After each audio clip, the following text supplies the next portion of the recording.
Thanks for tuning in. If you are new here, welcome. And maybe want to share a bit of insight into how I am keeping all of my life's data private, or at least the biggest slice of it. So, um, you know, when you consider that there are two extremes, like you have everything in the cloud and not encrypted, and then on the other extreme there is this self-hosted aspect, and you have total control and 100% privacy. Nobody has your data, it's just you. It's as if it was from the previous age when we had DVDs only, and there wasn't this capability of sharing files over the wire. And so, you know on my journey towards becoming free with tech, I've decided to find my own balance and the middle ground between the two extremes. For me, it means that I keep my to-do lists, my thoughts, and my reflections on paper. That's guaranteed that nobody has access to it. Only if they really want it, those malicious people could hijack my data, which is on paper. But let's assume that you have it. You have only trustworthy people around you. They respect your privacy, and so there is that journaling aspect, right? That I've been talking about in these videos, and also those analog journaling companion apps I made, joex and Axis. If you want to check them out, they're in the description of this video. But then you have aspect of keeping your photo library. It reveals a lot about you, what places you visit, because a lot of the times photos have geographic data embedded in them. And for this type of data, I've decided to use a self-hosted solution.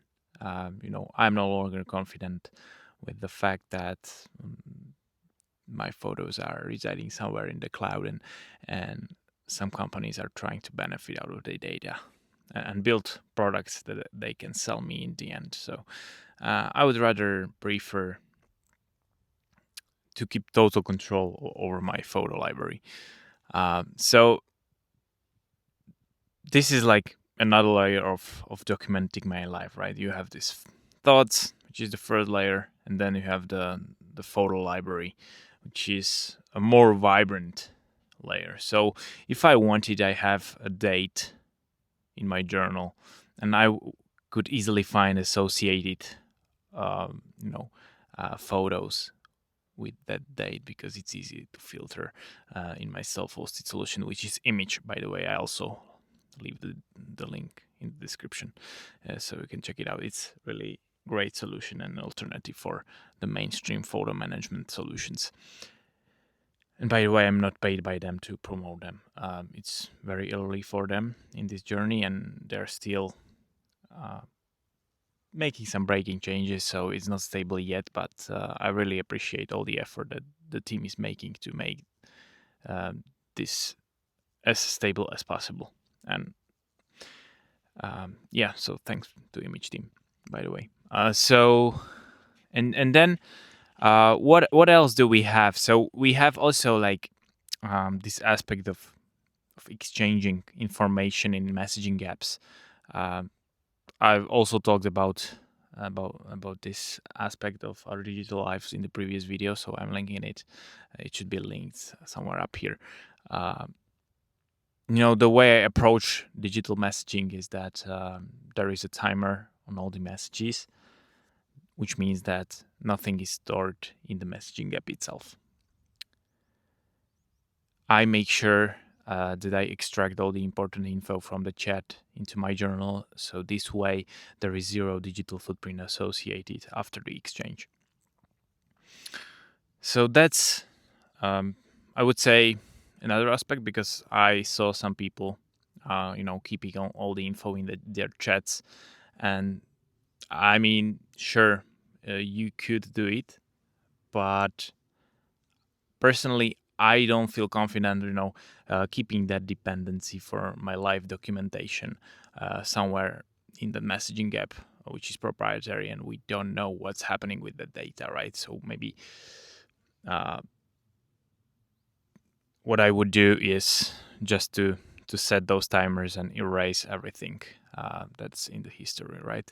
Because that's the boundary. That's the boundary I'm trying to draw somewhere, right? It's not that I'm not using those apps, but it's also not the other extreme. I mean, you know, trying to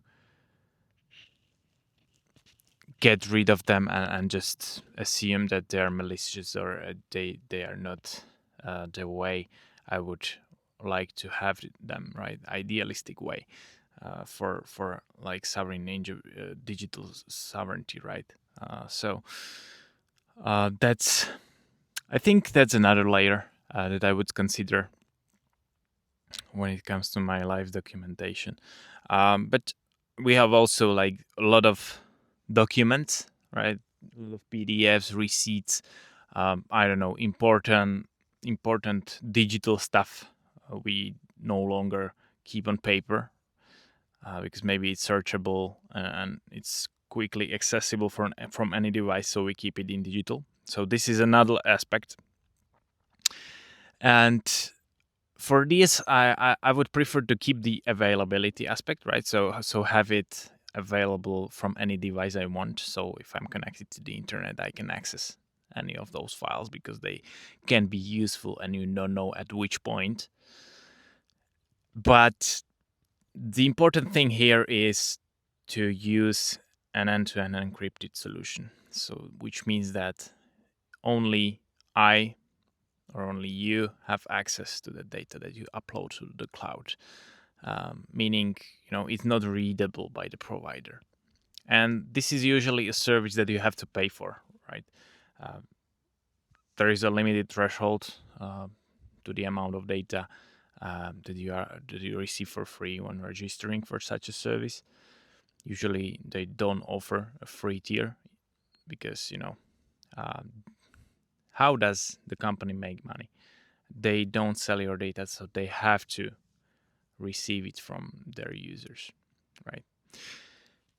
So, yeah, these four pillars are something that I've tried solving. Uh, it's still in the process for me. I mean, it's evolving, right? My digital footprint optimization is still in the process, uh, and I guess I just want to encourage everybody who's watching to think about your own digital footprint because um, who takes care of your privacy if not you? That's the question I want to leave you with. And I've been thinking and revisiting it over some period of time, and I've came to realize that there is no other person, uh, just me. I have to take control because no one else will do it for me, and my privacy is something that matters to me. I don't want to expose everything from my life to a certain company, let's say, or maybe individual who is providing a digital service that hosts my data. So, mm, yeah, I think it's great to think about this boundary and where to draw it between the two extremes, right? Being totally, completely self-hosted and in control versus giving up the privacy aspect and control over our data completely. Um, yeah, this is a topic that is also relevant for the freewithtech journey. So, if you are curious to learn more about the transformation from digital slavery to freedom, I kindly invite you to have a look um, at some of my previous videos where I talk about digital reset, reclaim, and optimize steps, which is a 3-step process that I personally went through, and I'm sharing it here on this channel um, with the hope to inspire a lot more people to start thinking in a similar way, as I'm seeing the default path, and the society is not aware of the fact that there is also an alternative that would ultimately benefit the end users. So and help them use their devices as they are supposed to be used, which means that they serve as a tool, not as a trap. So thanks for watching, guys. Really appreciate you tuning in. And I'll see you in the next week video, posting on a weekly basis. So hope to see you again. And leave out any comment if you have thoughts to share. I would love to interact. Cheers, guys.